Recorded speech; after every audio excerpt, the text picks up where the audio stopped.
इतिहास के बारे में बात करें तो दिमाग में हजारों राजाओं महाराजाओं की कहानियां उमड़ पड़ती हैं जिनके बारे में हम बचपन से सुनते आए हैं। और सभी राजाओं में से कुछ राजा ऐसे भी हुए जिनकी गहरी सोच समझ, होशियारी और बहादुरी सीधा लोगों के दिलों पर प्रभाव डालती है। ऐसे ही एक महान राजा हुए जिनका नाम था सम्राट अशोक। सम्राट अशोक के बारे में ही आज हम बात करेंगे, तो चलिए शुरू करते हैं बिना टाइम वेस्ट किए। सम्राट अशोक एक महान राजा थे जिनका जन्म 304 ईस्वा पूर्व पाटलिपुत्र में हुआ था, जो वर्तमान में पटना शहर के नाम से भी जाना जाता है। इनके पिताजी का नाम बिंदुसार एवं माता का नाम शुभांगी था। मौर्य वंश के तीसरे राजा सम्राट अशोक थे तथा चंद्रगुप्त मौर्य रिश्ते में इनके दादाजी लगते थे। जिस तरह चंद्रगुप्त मौर्य ने अपनी जीत का परचम लहराया था, वैसे ही सम्राट अशोक ने भी अपने राज्य को अखंड भारत में फैलाया और पूरे भारत पर राज किया। सम्राट अशोक शुरू से ही तेज बुद्धि और शक्तिशाली शासक थे तथा अर्थशास्त्र के अच्छे ज्ञाता भी थे। सम्राट अशोक द्वारा 284 ईसा पूर्व बिहार में एक उज्जैन अध्ययन केंद्र की स्थापना की गई।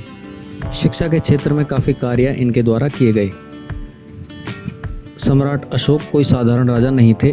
एक वक्त भारत, पाकिस्तान, अफगानिस्तान तथा इटली तक सम्राट अशोक का राज्य था और कोई भी ऐसा राजा नहीं था जो राजा अशोक की बराबरी कर सके। कहते हैं, दिल की मुरादें पूरी करो, कोशिश करने में क्या जाता है।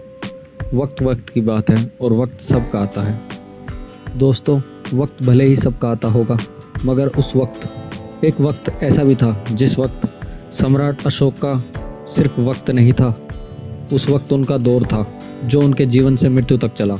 उनके जीते जी कोई हो नहीं सका जो उनको युद्ध में हरा दे। सम्राट अशोक कभी हार का सामना ना करने वाले सम्राट थे जिन्होंने अपने समय में बहुत से युद्ध लड़े और जीते। सम्राट अशोक के जीवन का सबसे प्रसिद्ध युद्ध कलिंग का युद्ध माना जाता है। कहा जाता है कि कलिंग का युद्ध ही सम्राट अशोक के जीवन का आखिरी युद्ध था। सम्राट अशोक के 13वें शिलालेख में बताया गया है कि इस युद्ध में करीब 1 लाख से ज़्यादा लोगों की जान गई तथा घायलों की संख्या भी काफ़ी थी। इस युद्ध के अंत के बाद जब सम्राट अशोक देखते हैं कि चारों तरफ लाशें ही लाशें हैं, खून है, मांस के टुकड़े बिखरे हुए हैं, ये सब देखकर सम्राट अशोक का दिल अत्यंत व्यथित हो जाता है। इतने लोगों की मौत सम्राट अशोक का हृदय परिवर्तन कर देती है, जिसके बाद सम्राट अशोक कभी युद्ध ना करने की शपथ ले लेते हैं तथा समाज में सामाजिक और धार्मिक प्रचार करना आरंभ कर देते हैं और लोगों को शांति का पाठ पढ़ाया जाता है।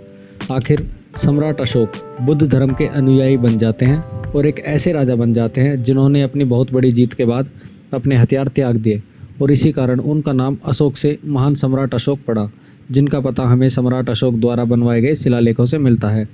कहा जाता है कि सम्राट अशोक के हथियार त्यागने के कारण उनके राज में युद्ध नाम की कोई चीज़ नहीं रही और ना ही युद्ध परीक्षण केंद्र रहे, क्योंकि युद्ध सीखना ही क्यों जब युद्ध करना ही नहीं।